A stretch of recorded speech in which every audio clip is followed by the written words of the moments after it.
Good morning. I now would like to introduce Emma Guest from Citizens Advice Croydon, who is our first speaker.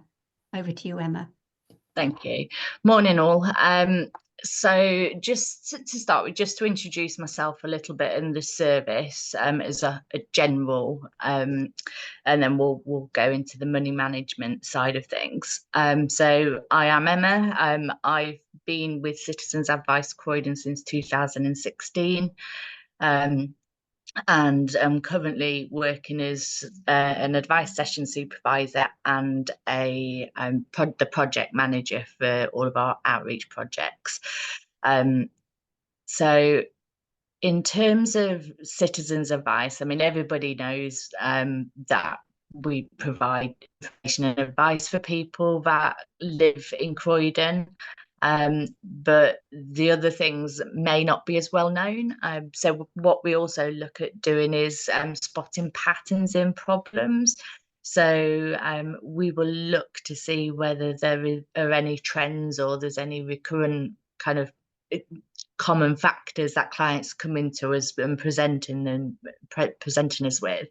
And then we will actually escalate that. So as a policy issue, so we will then contact the organisations directly or go through MP or whichever is suitable to actually address the bigger problem as well as the individual problem for the client. And what we also do, and which is where my role fits in, we build kind of the connections with local organisations.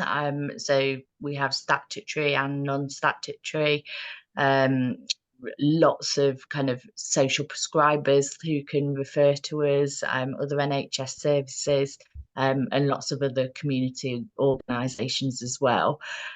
So we will work with them. We do provide training every so often as well, and that can be on kind of general advice issues or something specific like benefits or housing. So we do a range of things as well as the obvious supporting the clients.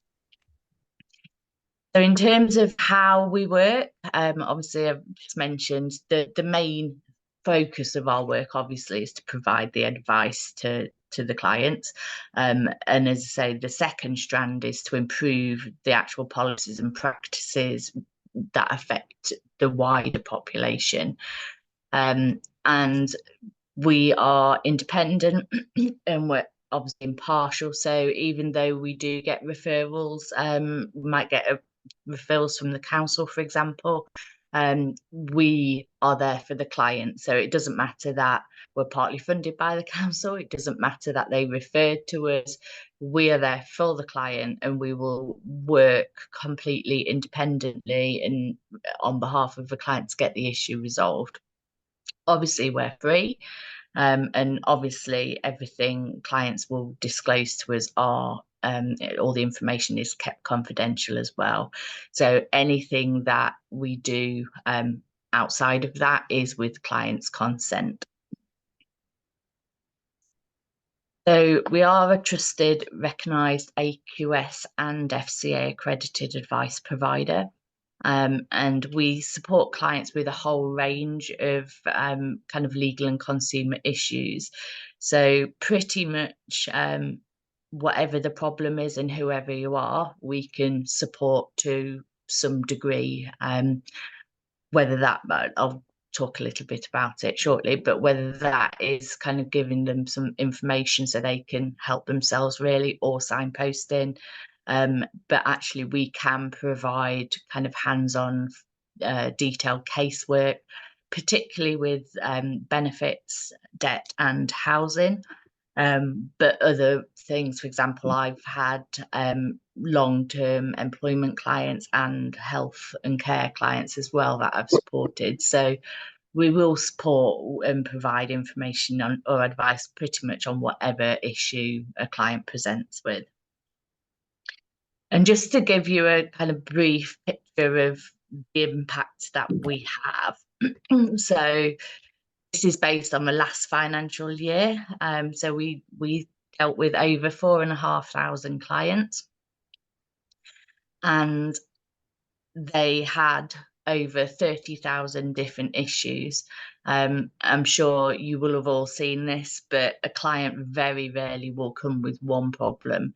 Potentially they'll have multiple issues. So they may have lost their job or not been able to work because of health issues. So they've had a reduced income, so they can get debts, which could include rent arrears, which ultimately could lead to an eviction notice being served. So as I say, it is very, very rare we will see a client that just has one issue. And one of the kind of biggest feedbacks that we get from clients is the fact that also one advisor can help with all issues. So we are all trained to a generalist level, so we can provide advice on whatever the client comes with. So in the scenario that I just shared, one person would be able to support them to look at maximising their income, look at managing their debts, and advise on the housing issue. And certainly clients find that really helpful, just having one contact rather than multiple people to speak to. And in terms of the financial value, again, in the last financial year, we had over £4.7 million financial outcomes for clients. Again, that's a whole range of things. So that a big part of that is going to be benefits related, so new awards, or if we've challenged a decision and then obviously it's successful, they'll get a lump sum back payment. It can be prevention of housing loss, so that figure is total kind of value to our clients, or the income gain for our clients. But as I mentioned, there are kind of different stages, or kind of the depth of work we do, and that is dependent on the client, obviously, in terms of their needs, and whether they have any kind of vulnerabilities or accessibility issues. So some clients will need more support purely because of that. But equally, it obviously depends on what the issue is as well.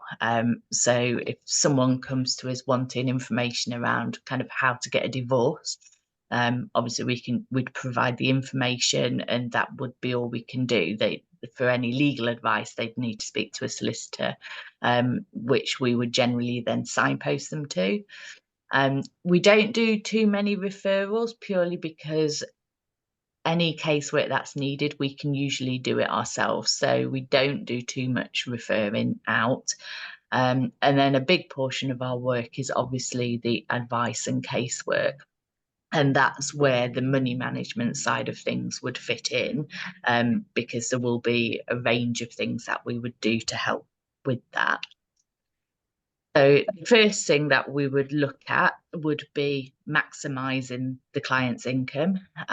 So ultimately, there's kind of three routes that may be possible. So are they able to either start work or increase their working hours? Are they able to apply for benefits, and are there any grants available? So generally, that's the starting point. We will do a benefit calculation with the client. The link that I've put in there is the one that I generally give to clients, because it's a little bit more user friendly than the benefit calculator we use. And that will essentially check whether they're eligible for the means tested benefits.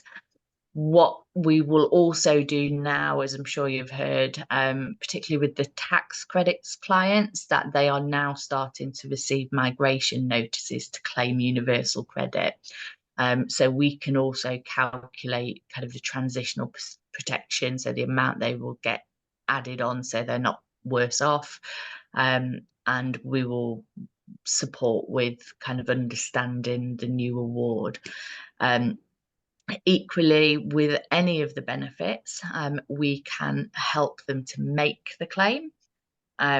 With universal credit, we do have a specific help to claim team.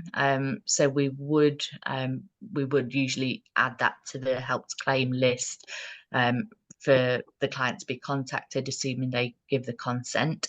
But all of the benefits we can help to make the initial application for, and equally we can also kind of do the mandatory considerations and appeals if they disagree with the decisions. In terms of other benefits, there's the contributory benefits. So that's based on obviously national insurance contributions. So there's really the ESA and JSA, but we will check that, and then also the disability benefits. So we will check whether or not they're eligible if they're not getting anything. But also with any of the benefits, if there has been a change of circumstances, it might actually increase their entitlement and benefit award.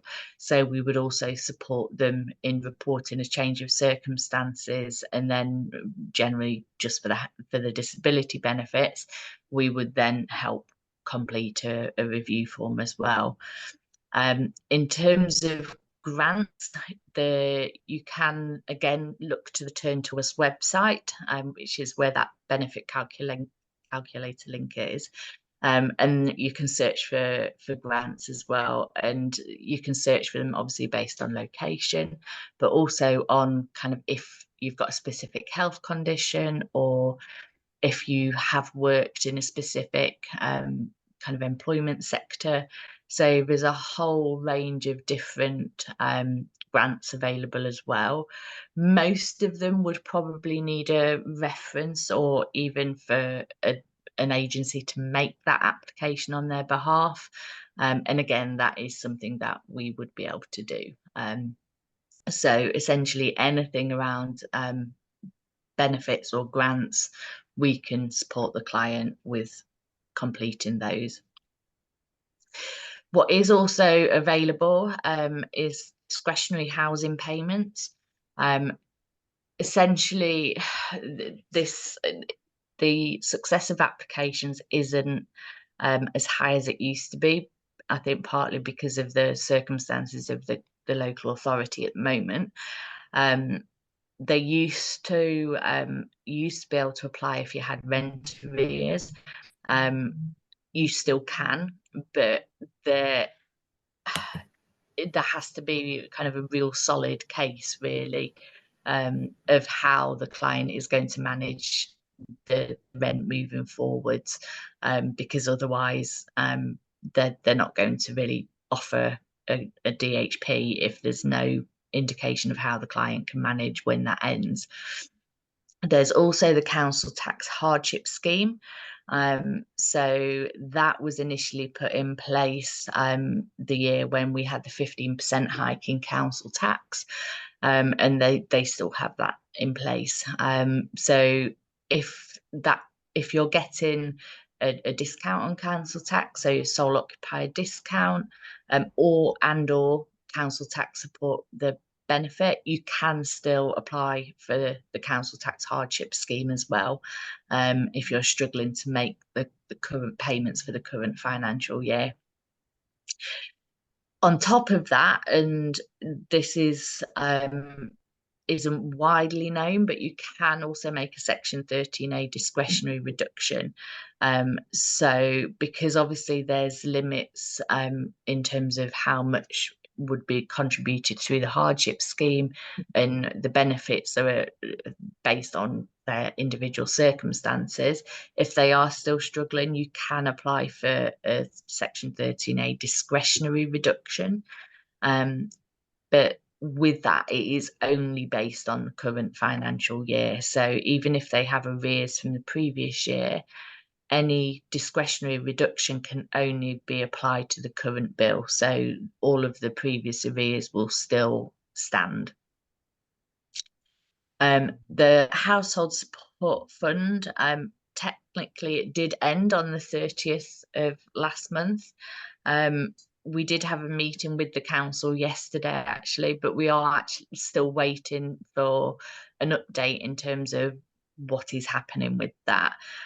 So almost for a year now, we've been administering the fund on behalf of the council, and we still are at the moment with kind of the funds that we have left. However, as I said, we are waiting for any updates as to what's happening moving forwards. The other things available would be to a benefit advance or a hardship payment, grants, as I mentioned before, and also fuel vouchers and food vouchers.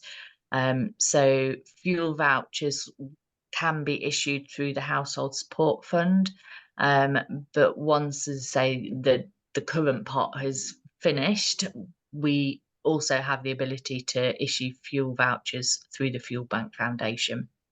And food vouchers, similarly, we can do supermarket vouchers through the Household Support Fund, but we also have referral agencies that we can send referrals to for clients to get food packages as well. So there's a number of options for pretty much each scenario, really. So, oh, why is it not moving on?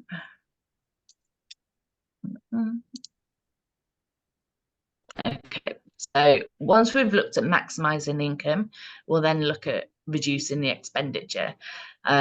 So a lot of clients come to us, and particularly the clients that I would take on for the debt advice, they would probably have a deficit budget.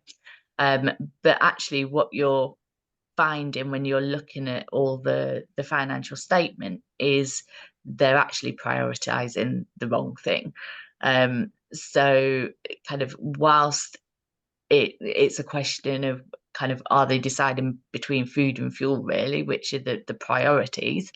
The bigger issue is a lot of clients will have what we would call kind of the comforts. So they might have various streaming subscriptions or like Netflix and things like that, and they have a lot of takeaways and things. So we will look at that and discuss kind of their budget with them. We will, for the clients that are more able, we have a link on our public website which they can complete to work out their budget. But certainly for the clients that I would take on for the debt advice, I would do all of that with them and create a proper financial statement. We'd also look at kind of applications such as Water Help and Water Sure. So Water Help, if they're on certain means tested benefits and have a certain income, they may be able to get a 50% reduction in their bills. And Water Sure if they've got a water meter as well. Energy company grants, there may be towards arrears, but also support again with current payments if they're struggling. And also from the debt side of things, we would negotiate with creditors if it was appropriate. So that might be things like reducing the payments or kind of having a payment holiday. And certainly, again, specific to those clients that I take on for the debt casework, we could look at a breathing space as well. So that would stop any payments for 60 days anyway. And then the other thing they can also look at is switching providers. It's important that they check whether or not there's an early exit fee, because if they're into a fixed term contract with them, it may not actually be worth it. But that's something that they can also look at as well, is reducing or changing tariffs to reduce the expenditure. So in terms of actual kind of debt advice, in terms of the debt casework side of things, at the moment there is only myself at Citizens Advice who is an FCA debt advisor. So obviously we are quite limited with what I can take on, but I will do all of the things in terms of the previous two slides, in terms of maximising income and reducing expenditure. But then we would also start checking the liability. So if somebody's got a benefit overpayment, we would contact the organisation and ask them to provide a full breakdown of that so we can establish that it's correct. And then we'd look at whether there's any emergency situations, such as an imminent eviction or a disconnection of their fuel supplier. And that in turn will help us to identify the priority debts. So priority debts ultimately are those which could lead to loss of home, loss of liberty, loss of essential supplies, i.e. the fuel, and in some circumstances, loss of essential goods as well. So as I mentioned, we'll review the whole income and expenditure of the client and create a financial statement. And from that, we will be able to discuss long-term debt options and make any kind of arrangements either directly ourselves or through, for example, our debt relief order unit or a third party. And whilst I'm doing all of that with the client, we would apply for a breathing space as well. Which, as I say, stops payments for 60 days, which is great because the client doesn't have to make any repayments in that time, and it gives us time as well to work with them to get all of the information we need to move forwards.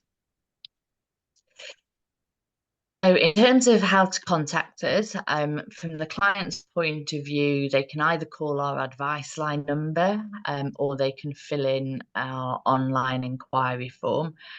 We also have a specific Macmillan project for those who have had a diagnosis of cancer within the last 5 years, and also carers of those that have cancer or had cancer. So those are the specific details. Again, it's telephone or an online form. And then the link here is one that you can use to refer clients directly to us. So the direct referral project I set up in end of 2020.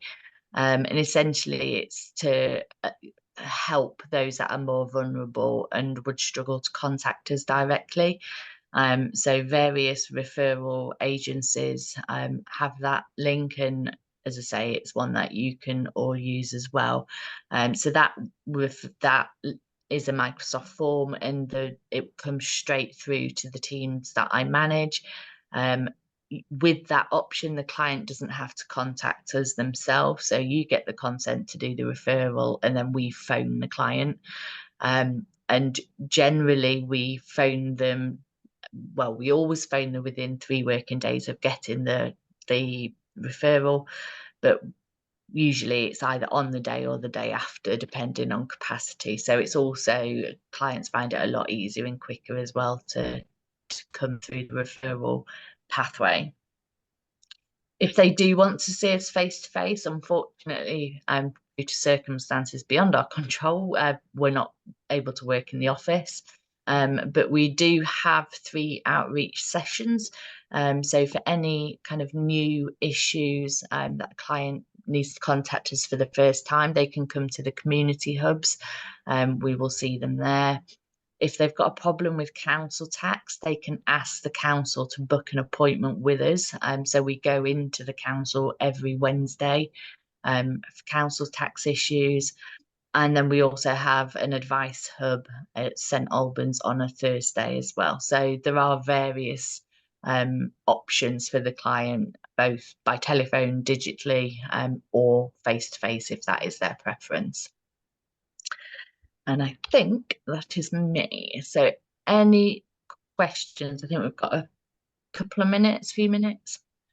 So any questions at the moment? I know that was a bit of a fly through. Good morning. Morning. Hi. Thank you very much. Thank you so much for this information. Very, very useful. The struggle is sometimes when you send.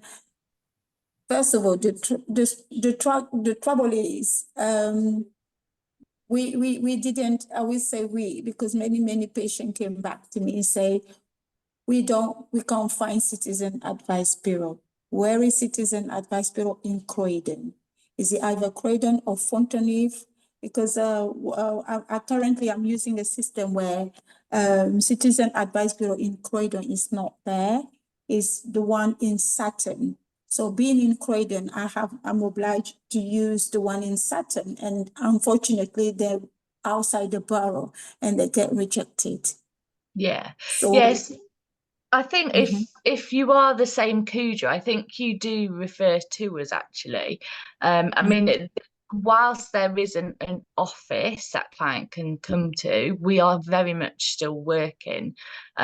And how local citizens advice work is that generally they would only be able to support the people in their borough, hence why Sutton aren't able to help them.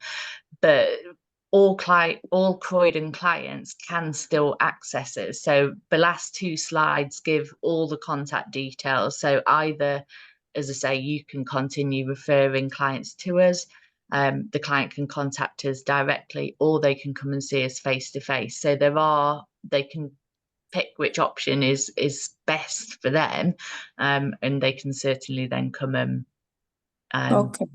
yeah, so all clients can still access support in Croydon.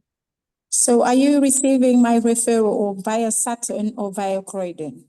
Via Croydon, so that link on the slide is the Microsoft referrals form. Mhm. So yes, so that's where we're getting referrals through. Sorry.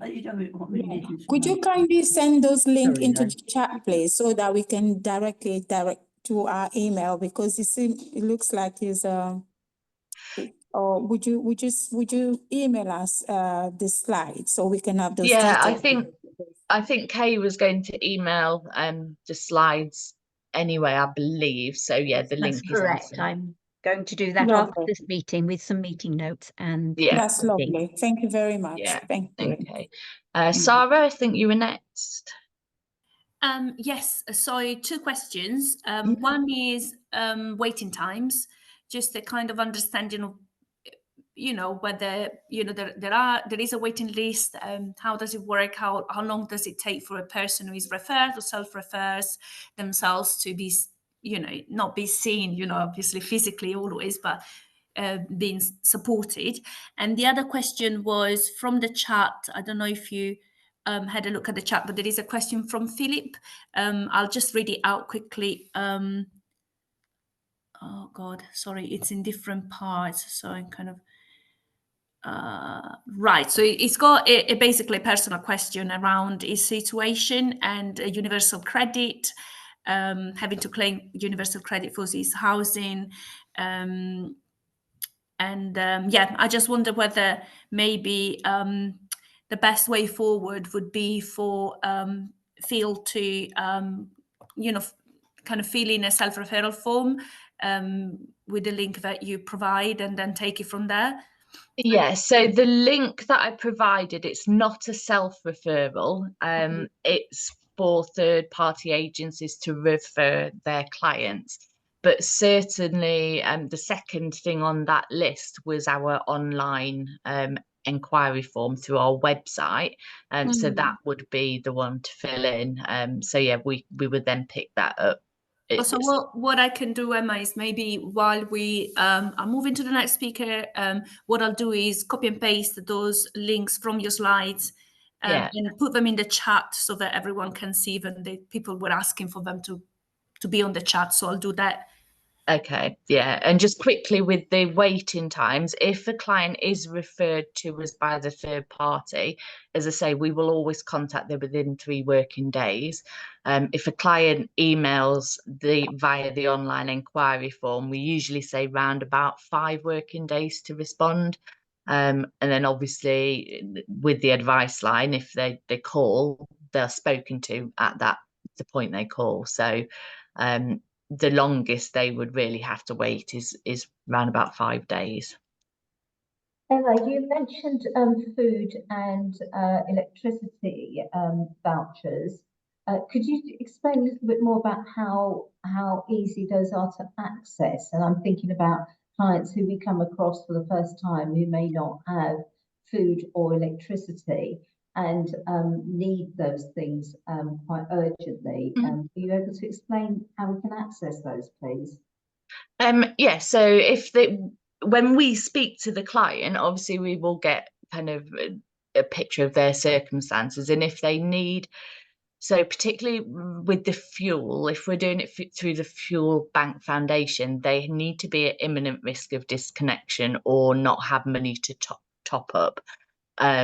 So it's once we get the picture, what we would generally ask for both food and fuel is just the equivalent of a mini statement for the bank, just so we can confirm what they're telling us is right, really. That can be a screenshot of their bank account if they do online banking, or whichever way is easiest for the client. At the moment, as I say, we can still issue fuel bank vouchers through the household support fund, but obviously, as I say, the amount that we've got in the pot is kind of running low now. So until we know what is happening long term, that isn't a long term solution. But if we do issue it through that, then they get the voucher the same day. So that's an immediate thing. If we do it through the Fuel Bank Foundation, usually they'll get it the next day. And then with the food vouchers, if we issue a supermarket voucher through Household Support Fund, again, they get it on the day. So they will, as soon as we've ordered it, they will get that either by email or text, whichever they preferred. So again, that's an immediate thing. If we do a referral to a food bank, obviously it depends when the food bank is open, but there is immediate support available to provide something at the moment. Okay. Yeah. Thank you very much. So Ree, I think you Yeah, I am Yoga. Shall I talk? yeah, no, I think sorry, yeah, okay, Yoga, do you want to go on? Yeah. I am living in Croydon, but most of the time we couldn't see the Citizen Advice Bureau. I am a community leader. I am supporting for the empowering Tamil families. We are working in the Broad Green Library. We don't know Citizen Advice Bureau. Where do you based in? How you can help and that and this. Our people they are language barrier. How they can, their IT level was very low. How they can fill into the IT form and that and this. They are suffering a lot. In Croydon area, West Taunton and Broad Green area is a poverty line. Could you please come an open day? Or we are running the Broad Green Library. You come and meet us for the communities. Yeah, We couldn't come. You send the volunteers. Otherwise, you call us. This is after a long time. I don't know, CVA Center arrange. This is a good opportunity for us. Yeah, and certainly we are here. So we don't know those days in Thornton Heath. We visited there. Yeah, so we have access to interpreters, so there is no issue around the language. Online applications. That's the reason. First, when you approach only, after that only you will give in the language support. When they so as I say, it isn't a problem because we do have interpreters. So that isn't a problem. I'm just aware of time, Kay, but we've got okay. That's good opportunity. Could you please send all the slides? We can, and if I nominate anybody, they have problem, you can take it action in 3 days' time. Yeah, so if as I say, the direct referral. Put any referral forms, referral forms in your website or anywhere. Yeah, or so you send the links for us. We can keep. Yeah, so I can see Sarah's just put a link which is for the clients in the chat, and then the referral link is purely for a third party, e.g. a social prescriber or Age UK, which they do. They would complete the form and send it to us, and that's the direct. Days Age UK work with us, but nowadays I don't know. They have based in their place. They call us. That's what it is a big problem for us. Those days, Age UK come and join with us, and CVA Center, they had a gentle meeting. We all together go and work united. After COVID, hopefully this morning has reassured you that we are here and it's given you all the that's right. all the access. Sorry, Rani. But there's also the community hub that runs at Scratchley Hall. So you can send people down there, which is in your area, and they can access some people they don't know CAB and our service. So and we're reliant on partnership working with organisations and individuals such as yourself to spread that word. Yeah, that's Yeah. what. So please do Sometimes tell them about that. Okay. Kay, have we got time for a couple more questions, or jump? I them think speak- it is actually quite important if you're all right with that, Ree. Yeah. Okay, that's. Ree, you have got your hand up. Hi, thank you very much for the overview. Good to see the outreaches, and thanks for providing that information. Are they debt specific or do they give generalist advice? Yep, just anything and everything. Brilliant. Right, thank you very much. Yeah. And Kuja, Yeah, just want to say thank you as well for your service is brilliant. The Thank waiting you. time is amazing because out of all the service out there, you're the most quickest one that I have ever found. Oh, thank you. People come back with a very good positive feedback. Do you support private homeowners? What do you mean? How do you mean? Private private homeowners having their own mortgage and Oh, yeah. having difficulties in paying the council tax mainly. Yeah, definitely. I mean, as Mhm. I mentioned, really, it's whatever the problem, whoever you are. So the only people that we wouldn't advise are landlords, because essentially our aim is to prevent homelessness and not encourage a landlord to help someone make someone homeless, or employers. But anybody else, so actual homeowners, or tenants, or anybody else, we can help. Brilliant. Thank you very much. Okay. There was one question saying, do people need to book an appointment for the drop-in, or is it literally a drop-in at those two centres you mentioned? It is literally a drop-in. But what we would say, obviously, is if they can come earlier rather than later, they're more likely to be seen. Because obviously there's only so many people we can see in the time frame. So the earlier they get there, the better. But yeah. Emma, sorry, last question. I know you need to go. That's You fine. know, I clicked on the link in the presentation for referrals, and it's not working. So if you could kindly have a look, maybe there is a missing letter or something. Oh, okay. I copy and pasted and maybe clicked on it directly. It doesn't seem to be working. So if you can check it out, then we'll send it out with the slides later. Yeah, that's not a problem. I'll email them through to Kay. So I'll both of the links, because I realised as well, I'm not sure, did the online the client referral link works? We have got a new website, and as far as I know, the link is the same. But I will. It did work. That one is working. did. The one I put in the chat. Yeah. Excellent. Okay. Yeah, I'll send the direct referrals link to Kay then to send out. Cool. Okay, thank you for listening to me, everybody. If you do have any questions, then obviously you can get in touch with me as well, and we can arrange a chat more specifically. So yeah. Thank you, Emma. Thank you, Emma. Thank you, Emma. Yeah. That was No worries. excellent. Thanks. Yeah. Thank you, Emma. Okay. And I know you're pushed for time now, but thank you for answering all our questions. And No problem. I will get all those details out in the meeting notes later today.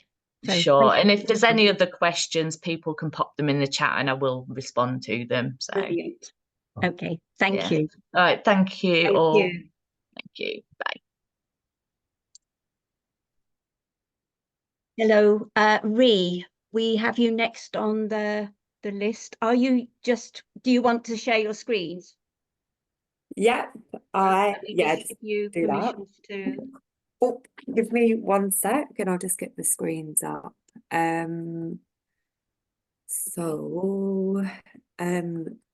Yeah, I'll just get the screens. So bear with me, everyone. Oh, okay. Okay, is that okay? Right. I'll make you co-host so that your screen can be seen. Okay, Yeah, we can see the screen. thank you very much. My name is Reid from South West London Law Centres.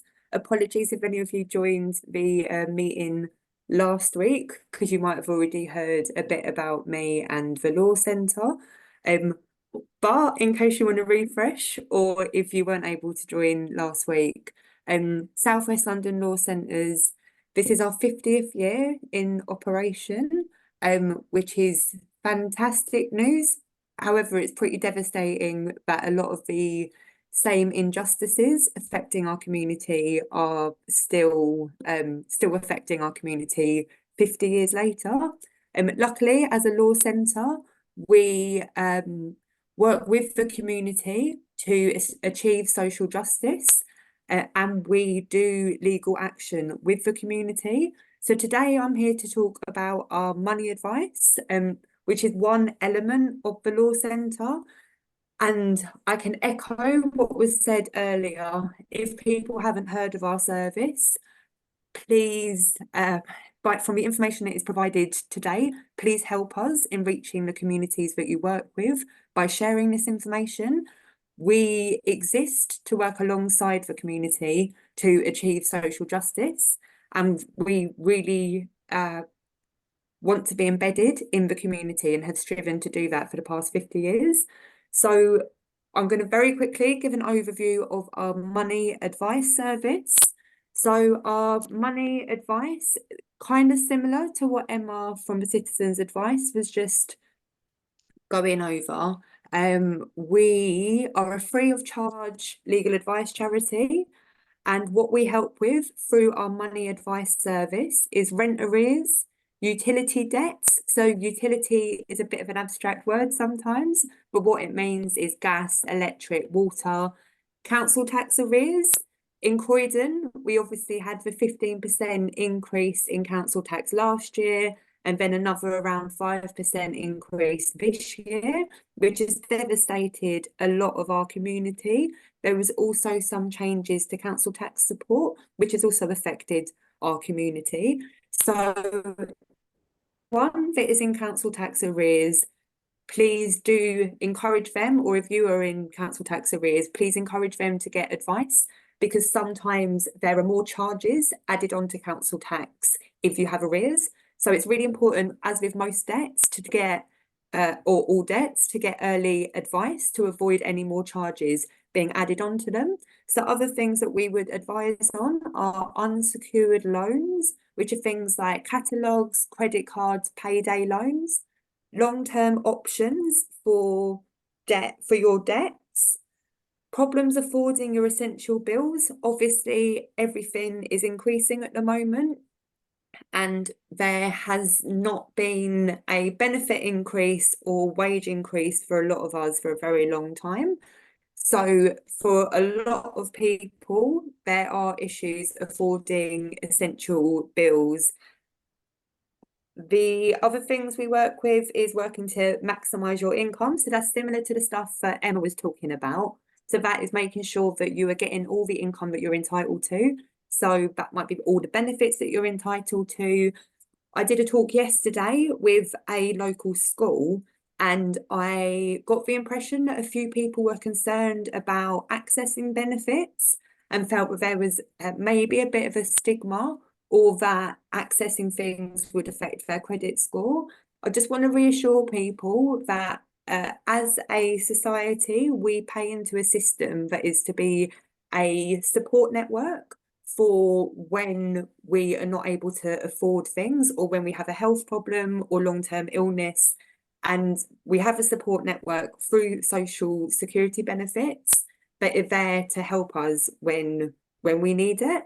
So if you are struggling with your income and would like to know how you might be able to increase that income, then I understand some people and some communities are uncomfortable with considering applying for benefits. But if you have very low income or no income, or a long-term health condition or disability, then please do get benefit advice. We also give advice on switching and saving, so you know how to get the best deals on essentials.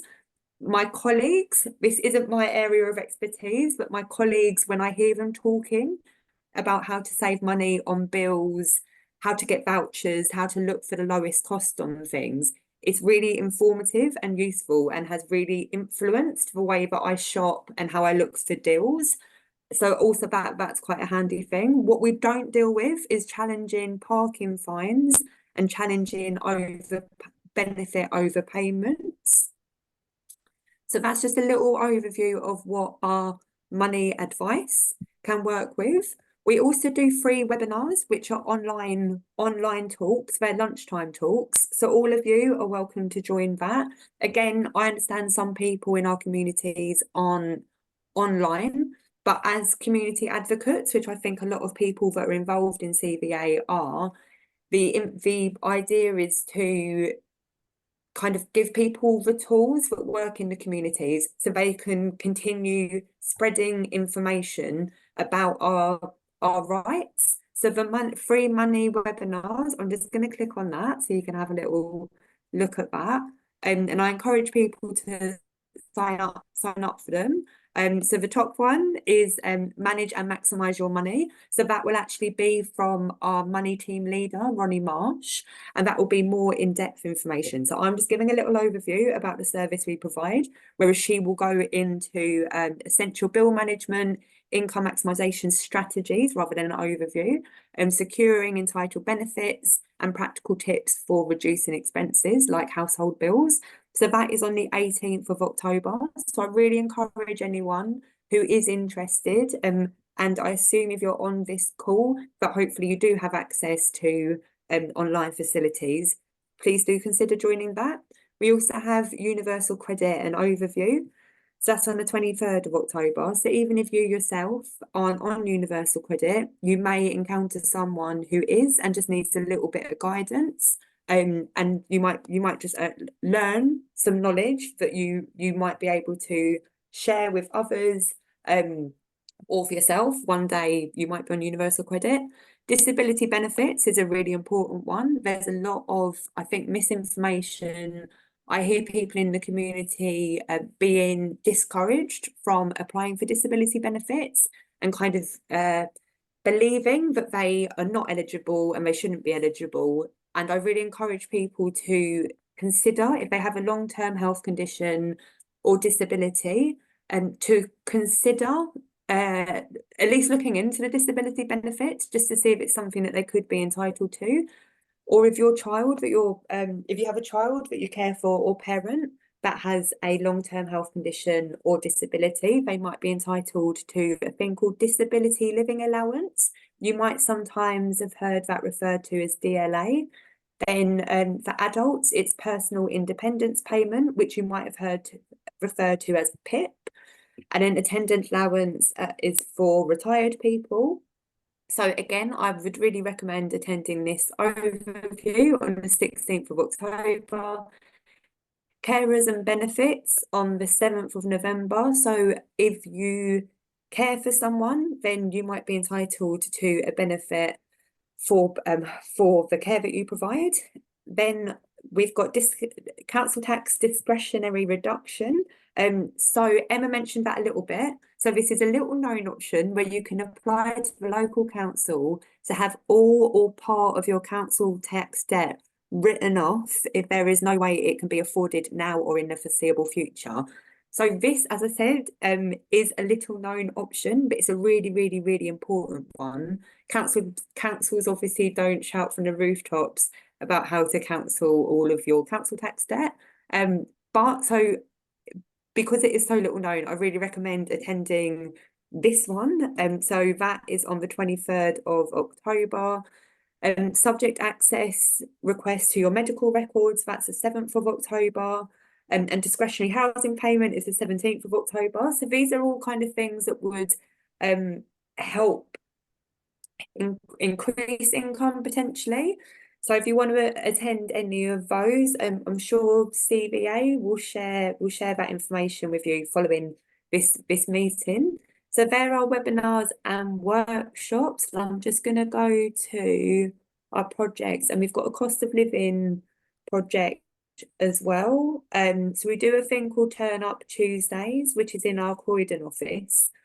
So I was there yesterday and it's absolutely packed. I think it is obviously revealing that the hardship that a lot of Croydon residents are experiencing, and the fact that people do need advice, and it's really, as I said, important that they come and get advice. So our Turn Up Tuesday, we're currently based at the 5th floor of Davis House, and it runs from 10 AM to 4 PM every Tuesday. So I'm just going to read from the screen. Visitors can drop in and get some initial advice or book an appointment with a specialist. And the kind of issues that we assist with is navigating some elements of the intricacies. I was trying to avoid saying that word. Navigating the intricacies of universal credit, learn about claiming benefits for those facing health problems, receive assistance on matters involving bailiffs and financial difficulties. So if anyone that you ever assist or know in the community ever mentions any type of bailiff or threatening of bailiffs, please make sure that they do come and get advice. And ensure that people are accessing all entitled resources. So this is Turn Up Tuesdays. It's a different service to what the Croydon Citizens Advice were talking about. Their one is kind of covering generalist issues. We're talking about cost of living specifically, whereas their one is a bit more broader and will include cost of living and also address other issues. So that's the Turn Up Tuesdays. I think they're the kind of, I'm just going to check, they're the money ones. And I think we do some outreaches as well. I'm just going to see if I can get that list up. Okay, so in Croydon, the main one is our Turn Up Tuesdays. Bear with me for 1 second. I'm just going to stop my share so I can get my next screen up. Thank you, everyone.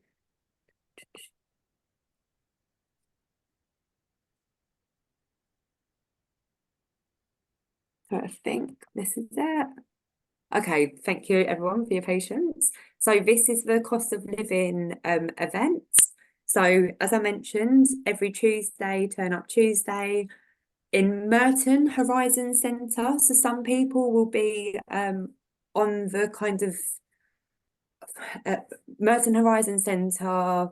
Some residents from Croydon might use the Merton Horizon Centre. It's kind of Pollard's Hill, so I know there is a bit of quick crossover from Norbury. And then we're also at Wimbledon Food Bank. There might be a bit of crossover. I'm not sure if they restrict it to residents of that borough specifically. And I think most of that is drop-in from 12 till 1. Otherwise, the Wimbledon Food Bank book the appointments, and then Battersea Library. And then we kind of do the occasional like cost of living road shows, and we are invited to those by MPs, members of Parliament, and other community representatives. So it's worth signing up to our newsletter just so you can see where we might be in the community that day. So there are money specific services that I've gone over. If you want to know anything more about any of our services, then please visit our website, which is swllc.org. And then it talks about all our different projects and the different legal advice that you can access through the law centre. A lot of the work we do is legal aid work, and the work that I do as a community engagement manager is working with the community to achieve our social justice rights, and it's kind of looking at different ways that we can achieve that with the law centre and together. So I think that's kind of a quick overview. I'm going to pause the share, I think. Has that worked? Has that stopped sharing the screen? I'm just going to try and get back. No? Stop share. So I'll pause that. Yes. Thank you very much. And there's also some other stuff that we do where it's not necessarily the advice, but we understand that there's a massive importance because we're kind of advising within a system that has a lot of broken issues. We also do things where we're trying to fix the issues. So things like when the council tax was increased so significantly, last year we tried to lobby certain things and certain supports that be put in place. We have been involved in government consultations, we feed back to the council, and it's the kind of things that locally and nationally we feel would improve some of the situation for people that are so significantly affected by cost of living. So I run a social justice network that is for community members and residents, and to a lot of you on this call, essentially.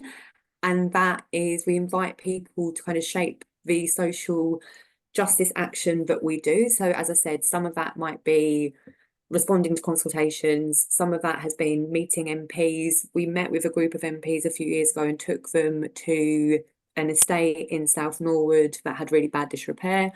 So we have round tables with MPs and governmental departments. So there's kind of different elements of the law centre. A lot of it is the legal advice, but there's also other things that we try and achieve with the community to achieve social justice. So yeah, if anyone has any questions, then please put your hands up. Thank you.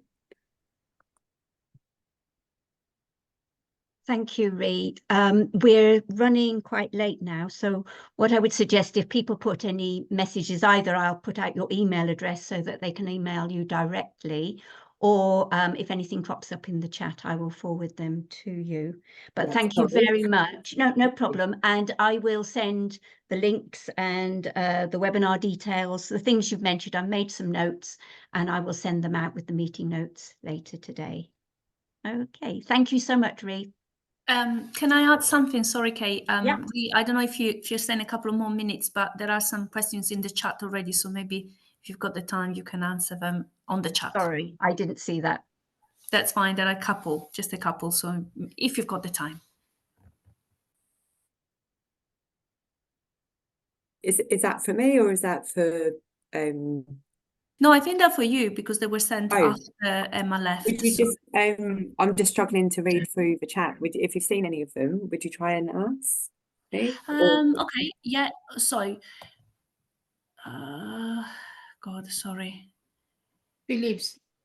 So there was one from Yoga. Is your one about where they're based? Yeah. For the South West London Law Centre. Yeah.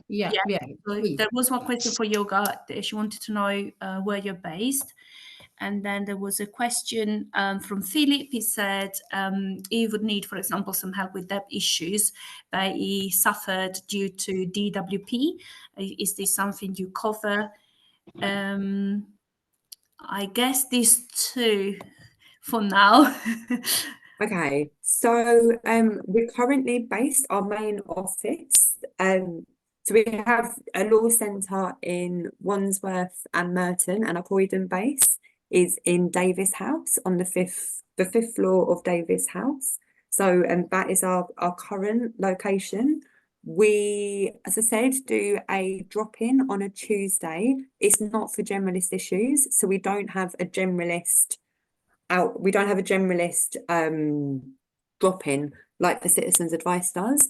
Our turn-up Tuesday is specifically for some money issues. So please just double check from the information that I provide following this meeting that it is something that we would deal with on the turn-up Tuesdays. I think it's obviously frustrating for us as community members and residents when people are told to go somewhere and it's not something that we deal with. So I'd really recommend just double checking it's something we deal with, or if it's more suitable for them to go to the Citizens Advice in the outreaches that they provided.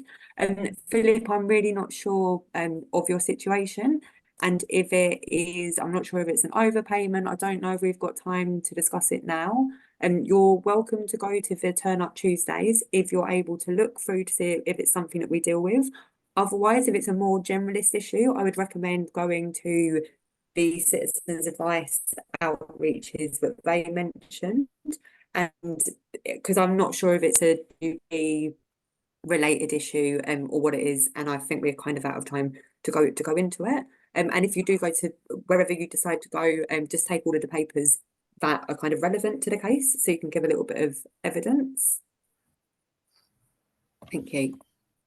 Thank you. And Kay, so I think that's the last question.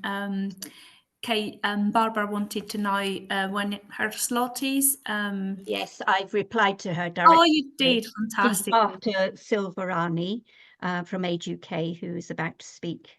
Yeah, thank now. you. He's ready. Thank you. Thank you. Silverani, do you need to, you're just going to chat or? I'm ready. I can share my screen actually. Okay, I'll. Oh, now that's interesting. Okay, so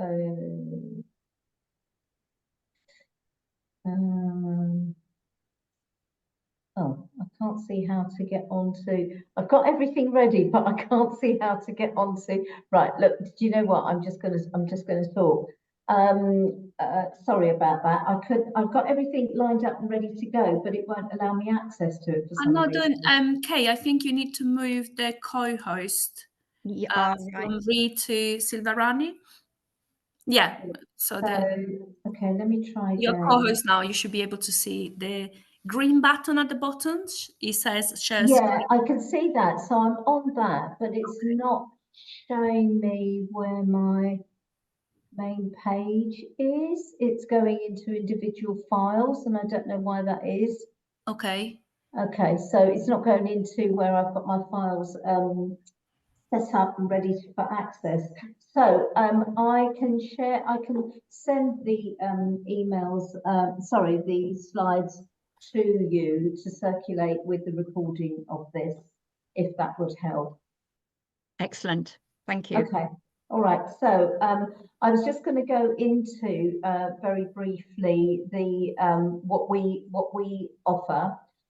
So we are Age UK Croydon. We have an office base on Bridstock Road, which is in Thornton Heath, right opposite Thornton Heath Library.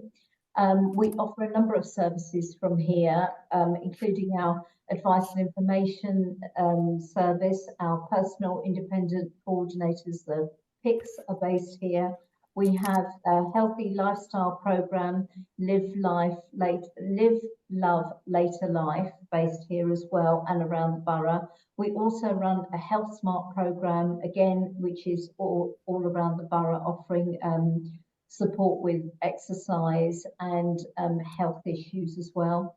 We have the Personal Safety and Falls Prevention Project, which is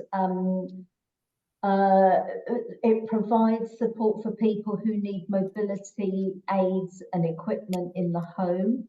And we also run a number of activities and events from Age UK Croydon, based here in Scratchley Hall, which is at the back of the building. And we run the Memory Tree Cafe, which is one of our dementia cafes for people with dementia and their carers to access as well. We have a volunteer base that supports us with lots of our activities. So I would refer you to our website and have a look there for all the latest information on activities and events, and also all the services that I've mentioned just now. So I'm also going to take you through our advice and information service. We have a small and friendly team that support people over the age of 50, and we offer telephone and personal in-person support, including home visits where absolutely needed. Our service is quality assured with quality certifications for information and advice. We also run a helpline. Our number is 0208 686 0066. Again, all of this information is on our website, so I'm not going to spend too much time on that. And the helpline is open every weekday from 10 until 4, and it's open for information, signposting, and onward referrals for advice and other services. We offer people a range of Age UK information guides and fact sheets, plus signposting to local services such as tradespeople, health services, Croydon care homes, and so on. Our helpline team will take referrals for advice and for other internal and external services. And as I said, we have quality standards. We also have the AQS, which Citizens Advice have, and we also have been quality assured by Age UK National for advice and information standards as well. So the type of information that we offer is for housing advice and support. What we offer is information on housing options, including information and advice on sheltered and extra care housing. We won't take people through that system ourselves, but we would advise them on how that works and how to get access to those types of housing. Obviously, we can't find housing for people because that would just take up all of our time. But we can refer people on to where to go to for that information. And that also includes council housing, housing associations, and almshouse applications. We will give information on home adaptations for people with health problems or mobility difficulties. So that's people who may need major adaptations from the local authority. We also provide advice and information on falls prevention in the home, staying safe and warm within the home adaptation, and council repair issues.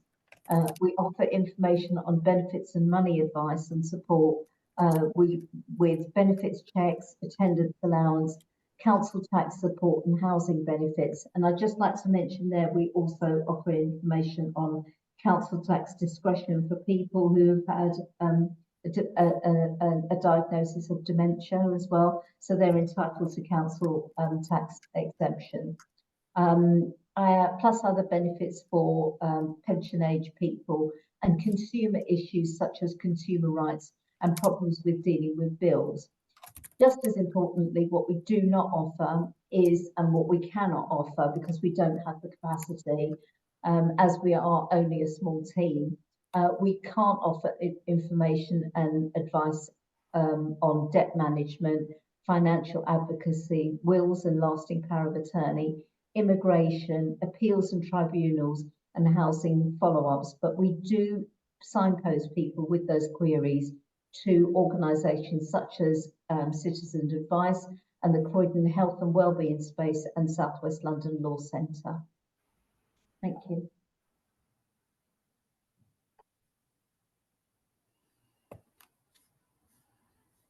Hello, is there any questions for Silverani?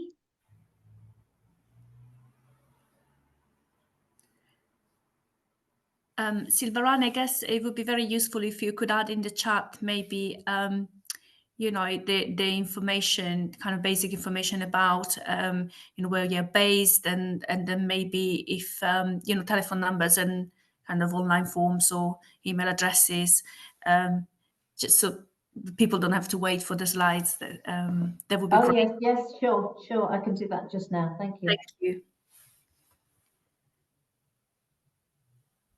Henry? Hi, it's a quick question, hopefully. Did you say that it's over 50 residents over 50? 50 and over. Amazing. It's so good to hear about such a broad service that provides also such kind of intricate work.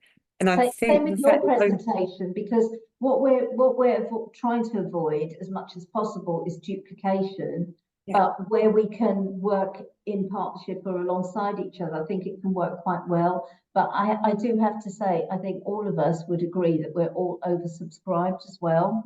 So it's really important for people who are offering advice and information to individuals to know exactly where to refer that person on to, or how to access those services. That's what we're aware that not everyone can become advice and information givers, because it is very skilled, and you do need to be quality assured as well in order to give the right advice to people as well, because the last thing they want is the wrong advice.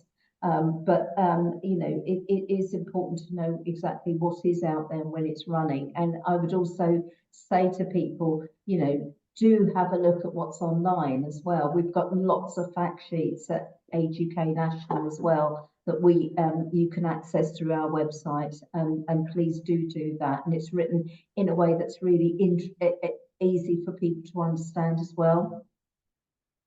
Thank you. Echo that. Thank you. That was excellent, and I look forward to receiving your slides, Silverani. Yes, I'll send those to you. I've seen your message. Thank you. Thank you. Next on the list, we have Barbara Dickinson from Hear Us. She's going to speak on cost of living support from Hear Us. It's actually Davison, but never mind. Sorry, how do I do share on Zoom? Because I'm not so au fait with Zoom as I am with Teams. How do I share? I'm just going to make you co-host. Thank you very much. Okay. And do I have a share option? Yep, see it. At the bottom, you should have a... 1 sec. So go to screen, go to presentation, from beginning. Can everyone see my screen? Not yet. No? Okay, let's see if the shares happened. 1 sec. Sometimes get this with, let's say, share. All right, now I need to go. You can see it now? We see it now. We've got your notes on the left-hand side. Yeah, that's fine. Slideshow from beginning. There we go. Can we see it all beacon on the screen as it should be? Excellent, thank you. Thank you very much. Thank you for having me, and I'll echo the apologies for any of you that heard my line manager, my colleague David Ashton, last week. But hopefully some of you are new and new to the presentation. But again, you can always learn something new or hear something you hadn't before. So as I said, my name is Barbara Davison. I am a welfare rights advisor with the Welfare Rights Advice team based in Hear Us. Just give you a little bit about history of Hear Us for those who don't know. Sorry, excuse me. So we're a mental health service user group based in Croydon.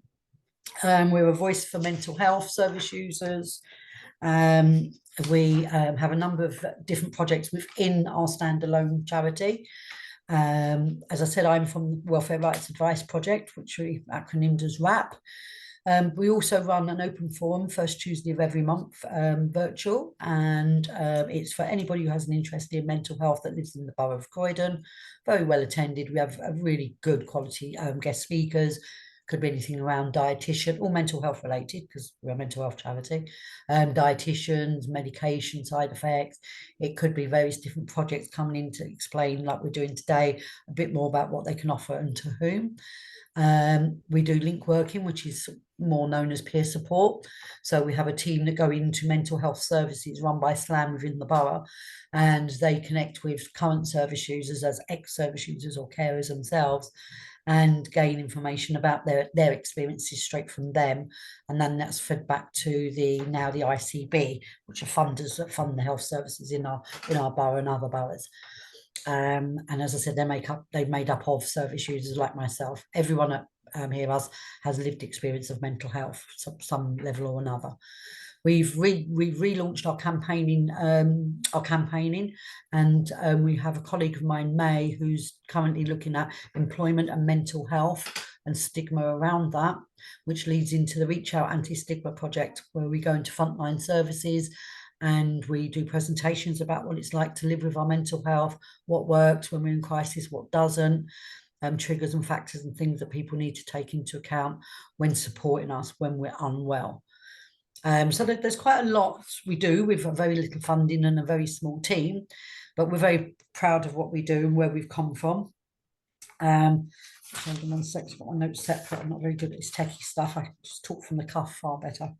There we go. So what do we do within WRAP? So we're looking at specifically today at the benefit element of what Hear Us does. But everything I've shared, you'll find on our website, and I'll go back to that at the end. So we do personal independence payments, and I'll come on to that a bit more in depth in a minute, as I will universal credit.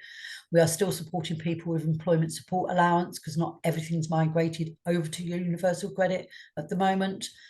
We support with housing benefit, council tax support. If people are having it stopped or there's a query, or if they're not getting it and we feel they're entitled to it, so we can do some benefit checks with them. Excuse me. We can help secure carers allowance or apply for carers allowance, older person's benefits, which pension credit or attendance allowance, and child DLA. We liaise with the travel services at Croydon Council to secure blue badges, freedom passes, or access to dial-a-ride. As a bit like Emma was saying earlier on, so some of this is overlap, but I don't think we can have too much of one good thing in the borough, because we're all, as the previous person said, we're all very stretched with resources and things and time.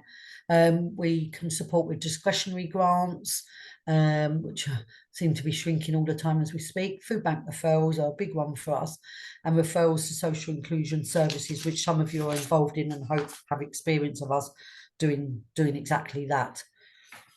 Just a second slide of these list. So with the PIP and universal credit, as I said before, we can go from initial claim through to the mandatory reconsideration, which is an appeal format, and then up to first tier tribunal. And we don't support in the upper tier tribunal. It's very legally weighted, it's very law weighted, and we refer to other organisations to help us with that. So we're at the moment, we're just looking at the UC managed migration, which was mentioned earlier as well. But just to give you enough rough idea, everybody that's on the old legacy benefits, like the employment support allowance, anyone that's still on job seekers allowance, will be migrated over to universal credit. And the actual deadline for the whole country is December 25. They're aiming for April 25, but giving themselves a realistic December 25 deadline. Everyone that's in receipt of benefits that fit this category, the 6 legacy benefits that I mentioned, will be on universal credit at that point. And, you know, we say to some of our clients, it's not all doom and gloom. Universal credit actually works quite well for a small minority of people. So there is people that can benefit from migrating over, but they basically won't have a choice anymore.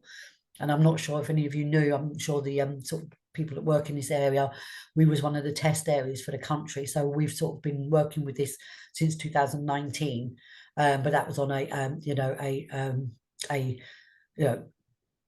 benefit change, something changed, had to go over to universal credit. So it wasn't a managed migration, which is you haven't got a choice now. And there's deadlines and timelines and things we let our clients know. And we work with them and support them to get around. It's a minefield of information and forms and things that you need to be aware of. So that's what we're here for.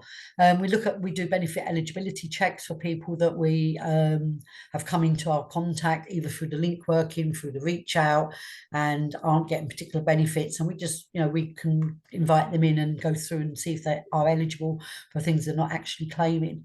And I don't know the current stat, but there's a lot of money. I mean, we're talking millions sat in the Treasury of unclaimed entitled benefits that they can't spend on anything else. They can't ring fence it to other services or fixing potholes in the road or anything. It's specifically for benefits that people are entitled to, but they're not aware they're entitled to it. So we deal with issues that arise to do with benefits. So typo there, apologies. Sometimes, as I said, someone universal credit might have got stopped because they didn't do X, Y, or Z, and there's various different reasons why that could happen. Didn't attend a job centre appointment and they was meant to, didn't do their ID check, which they was meant to. There's various, but it's different for different people. But we can help them get around that and hopefully put that to rights. And we refer and signpost to other services. And we have a guide that is electronic on our website, and we have a paper version. I should have held one up, book version here. And for other agencies, you're always welcome to contact us and ask us for some books. They was last updated in 2022, so they are quite current in the scheme of things. And we will look at housing related benefit issues and housing costs. And what we don't offer support in is around keeping housing or with legal matters relating to housing, i.e. evictions, but we can support matters related to housing costs, as I just said, housing related benefits such as claim benefits to help with rent, discretionary housing payments, which was mentioned by Emma earlier, grant applications, transitions from supported living to independent living related issues. We can help with those. But it's important to know that we'll never, ever turn someone away. But for those who fall outside of our remit, we will often signpost them on, or where possible, refer them to more suitable support services and organisations, some of which you've heard from today. How to access our services, obviously very important. We accept referrals from organisations, but we can take referrals from individuals. It's a case of filling out a referral form through our website referral link, which is on the screen. And for individuals that can't manage online referrals, because not everybody can, and that's another typo, I think, and can call us, sorry, on the number below. And I was, as mentioned at the beginning, you'll get copies of all of these slides, and I'll send an updated one into CVA, so you've got the updated version as well. Just good old telephone sometimes. So how do we do it? Let's have a look. We arrange appointments for those that fit our criteria. This is during office hours, Monday to Friday, at our office in South Croydon. After receiving the referrals, we have a scheduled Wednesday midday appointment, which I'll be going to straight after this, where our three-person team get together and go through each referral that's come in during the previous 7 days. These referrals are allocated to one of our team based on availability and priority. So someone's got an impending deadline, and then somebody else is at the beginning of applying for PIP, we would give the priority to the pending deadline, but still support the person that's starting from the beginning. We make contact with the person and gain some basic information to assess what is required and book them into an appointment. The majority of these appointments are face-to-face, but we do offer telephone and online appointments for those that cannot access our office in South Croydon. So we can do a Teams and Zoom, and we have done that in the past. We can consider providing home visits, but only on exceptional circumstances. We can arrange those home visits, but this is only when all else is not possible, as we need 2 staff members to attend, and there is only 3 of us, 2 of whom work 4 days a week. So there's only 1 full-time worker. But we are currently recruiting, and we're going to send some information around to all the agencies. We're recruiting volunteers to help with these areas and to increase our capacity. So people that have to work for Hear Us, whether it's rewarded or not rewarded, have to have lived experience. Doesn't have to be diagnosed, but they just have to identify that they have lived experience or have cared for someone with lived experience. So on top of that criteria is they have to be a resident of Croydon. This is a requirement from our funders. It's not something that that we've sort of designed or come up with. And if we could help more people, we would. And we often hear we need to hear us in our area. But we really do have to be very specific about sticking to Croydon residents or those with a Croydon connection. So that's a real whirlwind. I'm going to end this because I can't see anything and come out of that. And then I'm going to go here and unsave, unshare even. How do I do that? Quick help. My Zoom. Sorry guys, just bear with me. I'm showing you my screen. I'm not very techie sav. Right. Should be here. Why am I not? I'll stop sharing. Do apologise, sorry. Yes, that's a whirlwind whistle stop tour of what we do. You're always more than welcome to email us or give us a call. If we are on answer phone, because we are working partly remotely, we will get back to you as soon as we can. So please don't be disheartened if you get a voicemail message. We do respond within, I think, 3 working days at the latest, but try to get back to you sooner than that. So that's my presentation. That's my oh, I did have a last one, and it said any questions with lovely speech question marks all over the screen. So on that note, does anyone have any questions? No questions? Can everyone hear me? Yes, we can, Barbara. Sorry, I was just giving a little time for anyone in case they That want. silence scared me. Sorry, I just done a whole presentation with not being heard. Thank you for whizzing through that. Lots of information, and I'll send your slides out and contact details if anyone wants to contact you afterwards. Oh, I've got Kuja with her hand up. Hello, Kuja. Hello, hi. Thank you very much for the presentation. Very useful to know about your service. Just wondering if you do offer home visits as well. Well, as I said, we do, but it's got to be exceptional circumstances. It's quite hard to juggle 2 part-time staff and 1 full-time staff to manage to go to a home. But we're, as I said, we're in the process of recruiting volunteers, and a poster will be going out soon. We have one already, so we are hoping to expand on that offer. But at the moment, we do try to accommodate in the office. and or on Teams or Zoom. And we have had a couple of appointments where they've been done over this sort of format. But yes, we will do home visits where we possibly can and where there is no other alternative option for that individual.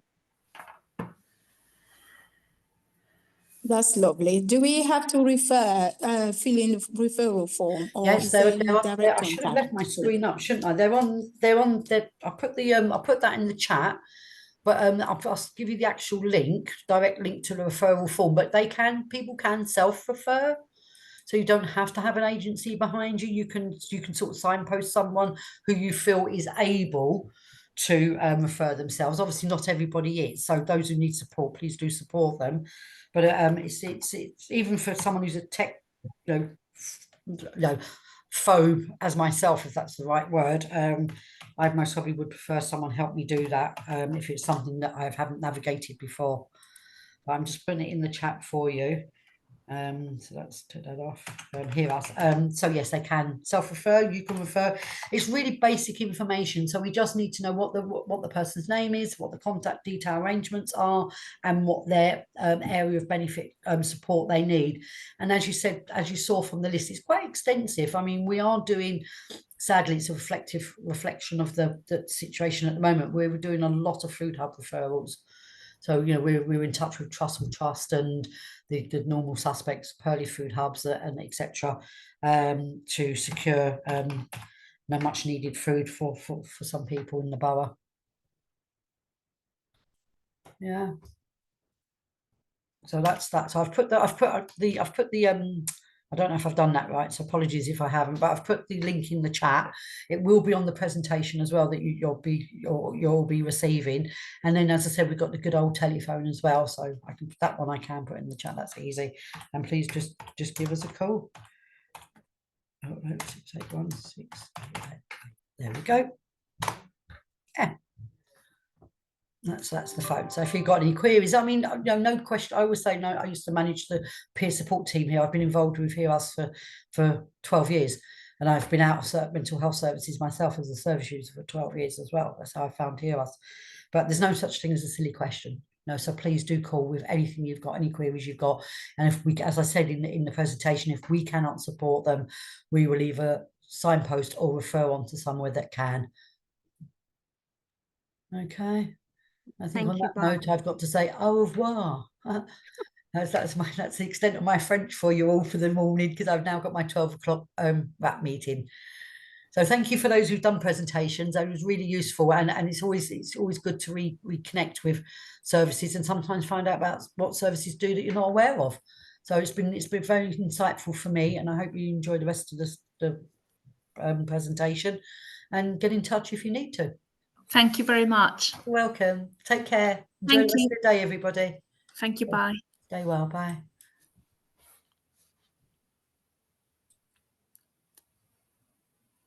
Hello. Nigel, shall we move on to your presentation, please? Yeah. I'm not camera shy, but the video's not working, I'm afraid. I noticed. Yeah, I've been trying to fix it and everything else. What's the easiest? Shall I share the screen? I can make you co-host now. Yeah, fine.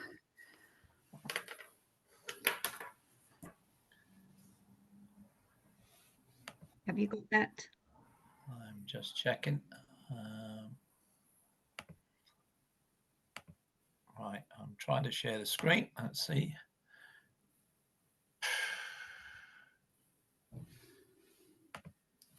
Doesn't seem to be working. Do you want to bring up the slides yourself? And I'll just quickly run through them.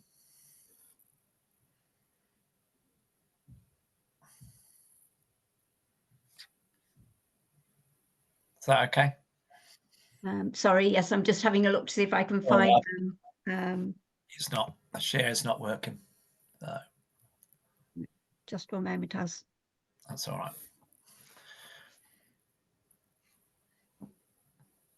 Well, whilst those slides are coming, yeah, that's brilliant. Okay, fantastic. Yeah.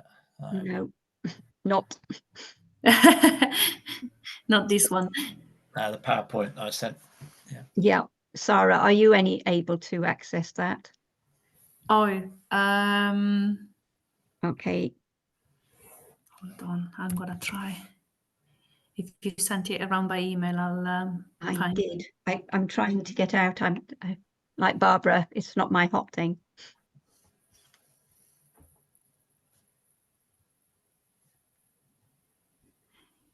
Can you maybe send it again to me and I'll try? Okay. Sorry. No, that's fine.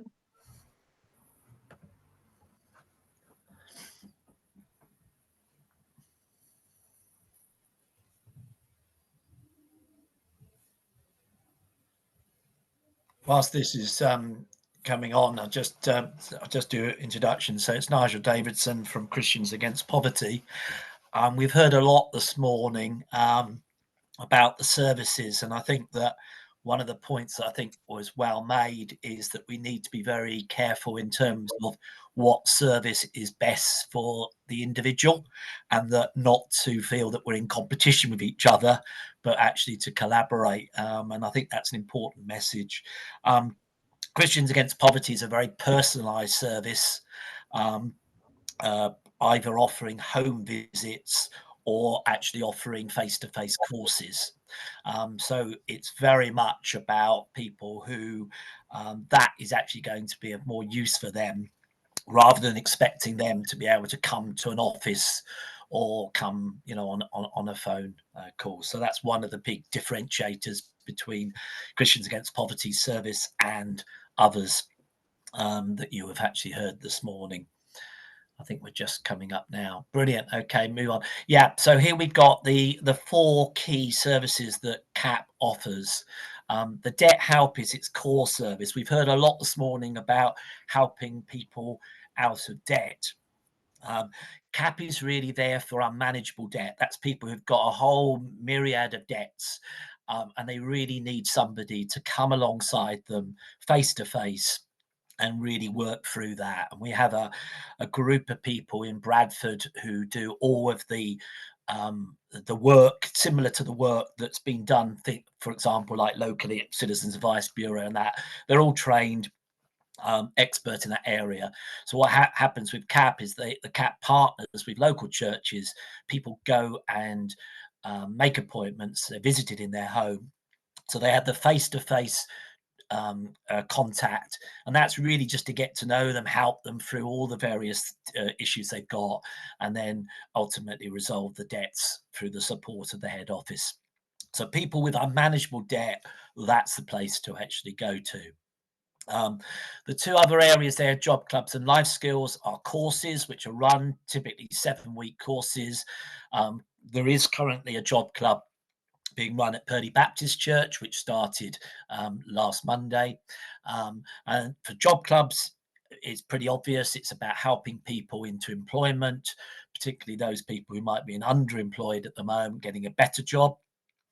Life skills are about people where they might have a bit of spare time, but they're struggling on a low income. So it's helping them to thrive on a low income.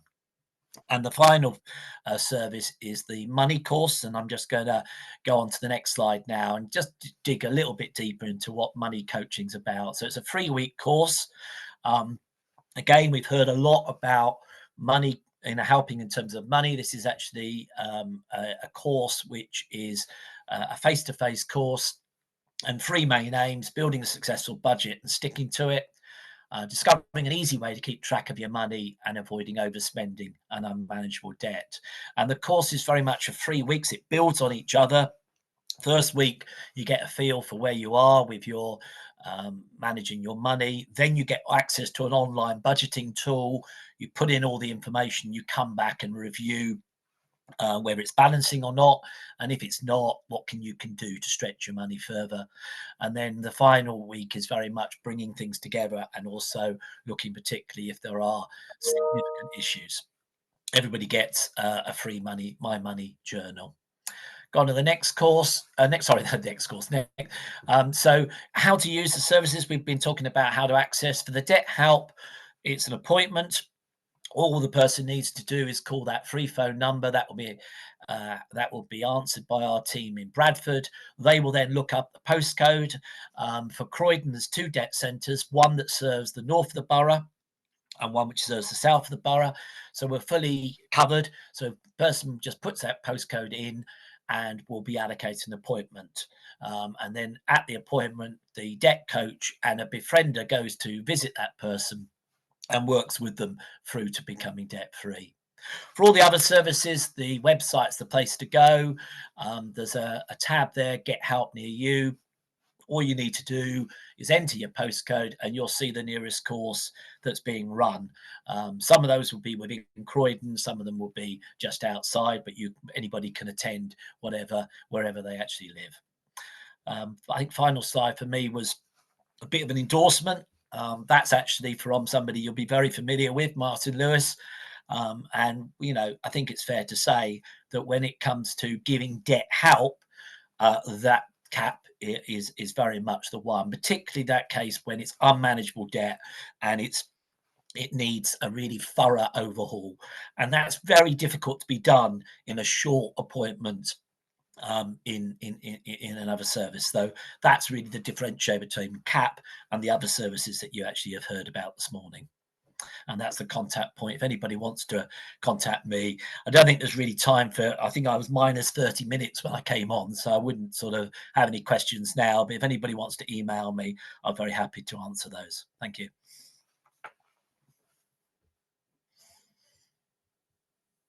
Thank you, Nigel.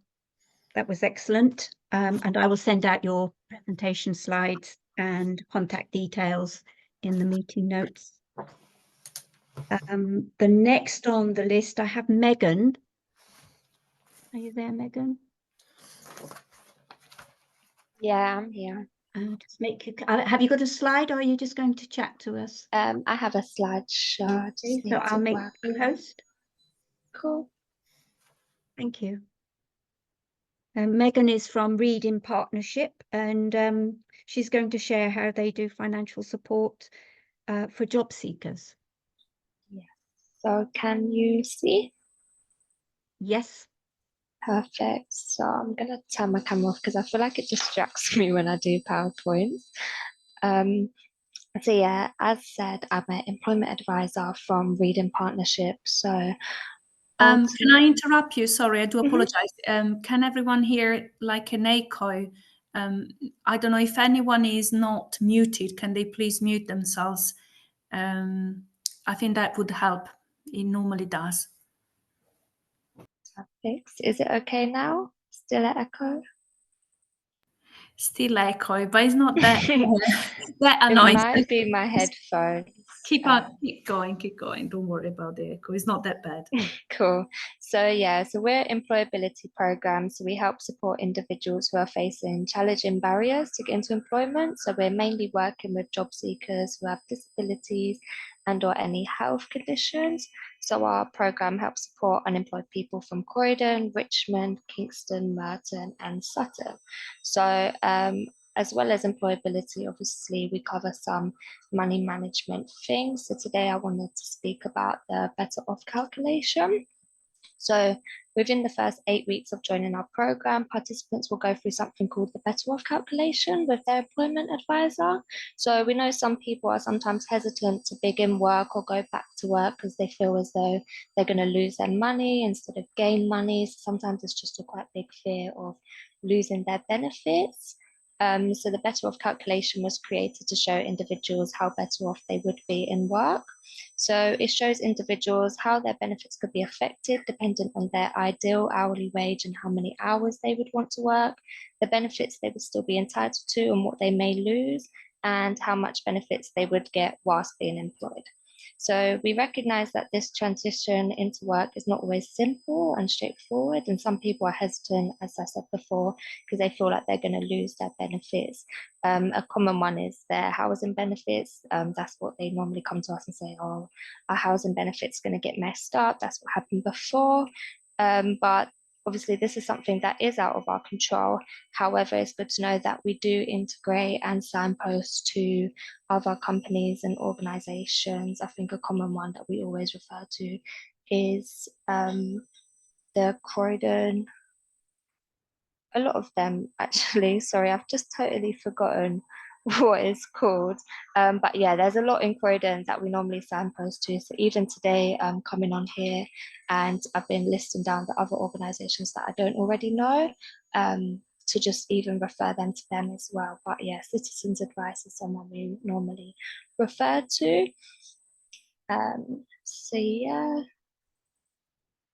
So in order to complete the better off calculation, our participants will be required to know the amount of savings they have, their current income, including their partners or any housemates they have, their existing benefits and pensions, and any current outgoings they have, such as rent.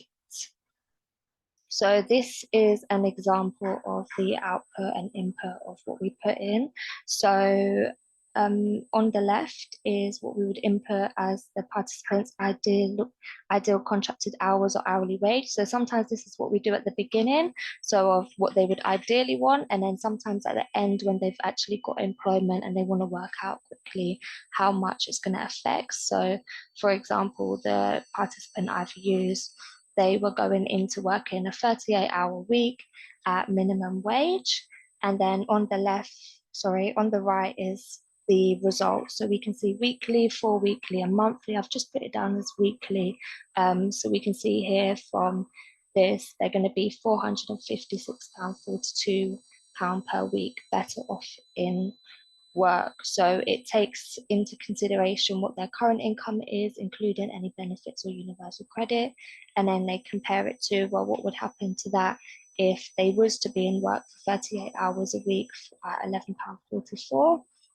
And then it just shows the impact. So you can see some of it is plus, some of it is minus. So yeah, they're not going to still get 100% of it, but then you're getting more here and you're getting less here.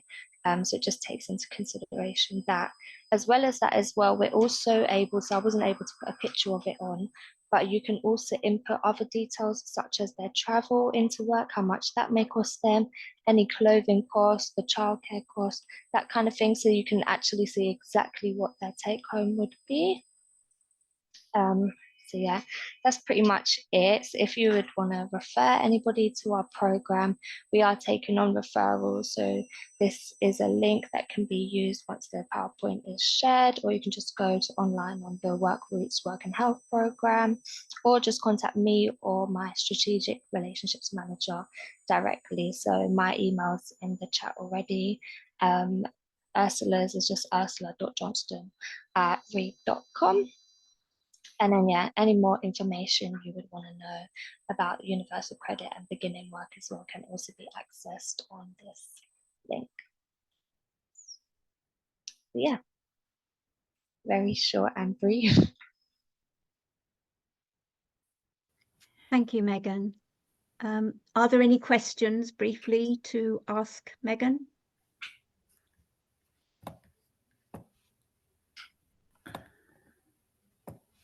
Right. If there are no more questions. Do you currently help with the form filling? Sorry? Do you help with the universal credit or any other benefit form filling?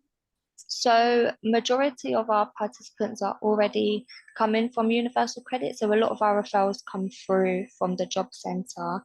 So most of the time they've already completed that.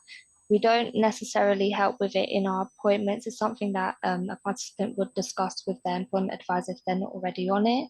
And then we could help support with that as well. I do come across with patients who never been on it, who are doing a new claim, or those who actually have to go through mandatory reconsideration. Do you help with that?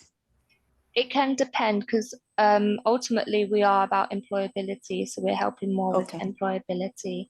But like I said, we do work with other organisations. We can always refer and signpost to external organisations. Okay. Okay, thank you.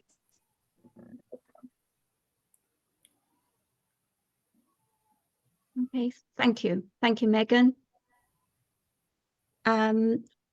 We have only got 10 minutes left, so I will give just a few other resources that you might find helpful for welfare and benefit support through the Croydon Voluntary Action website. So I will just share my screen. Can you see that? Yeah. So on the CVA homepage website, if you go down, there's directory, and in this directory there are a number of different directories or booklets. One, there is this Croydon list of debt advice services. There are a list of food banks, and there's also rough sleeper support, which may also be needed for people who are struggling. If we go into the find local activities, this is our database, and if you put in here welfare, you will find 23 activities coming up, and that gives you a list of, sorry about that, organisations, entries of people that are providing debt advice, benefit support, as you can see here. So if it mentions benefit or welfare support, that's will come up on that particular page. Also, this is part of the One Croydon training. So I would like to just show you quickly, if you're not already aware of that, this is our training for groups calendar. So that's on the top of the website from the homepage. And in here, you will see there are a multitude of relevant training. What I would like to just flag up now, but I'll send the links for them, is on the let's start with the 6th of November. There's Croydon Frontline Workers Energy Advice Training. So you can go there. I think you would go up here to November, and then on the 6th of November, you will see down there the Frontline. But I won't click onto each one of them. We also have on the 20th of November the Healthy Start programme, which is a government programme for pregnant women and families under 5. That one is a huge benefit for people who are struggling, and I will send the links for that. And that's a really good session. But you will also, if you come back here and you under resources for training, we actually have recorded a training session here, and all the links and numbers and telephone numbers, contact details are all on there. So that's a really good resource, and this session will also go under the resources training when we have time to add that. The other one that you'll need to know about is Universal Credit training on the 27th of November, and that's run by the DWP, and it's always very well subscribed. Sorry about this, 27th of November. Anyway, it is there. I think it must be the page before. And that one I think you'll find really helpful to attend. Everything else I think I will put in the notes, in as we're quite running quite late. What I would like to ask, sorry, I'll just stop sharing, is it would be really helpful to get your feedback on what was beneficial for you in this training session, what was a help. If you could pop that in the chat, or if you prefer, send it by email to me. Just let me know whether we're getting it, you know, at the right pitch, and how it's helped you. Are there any questions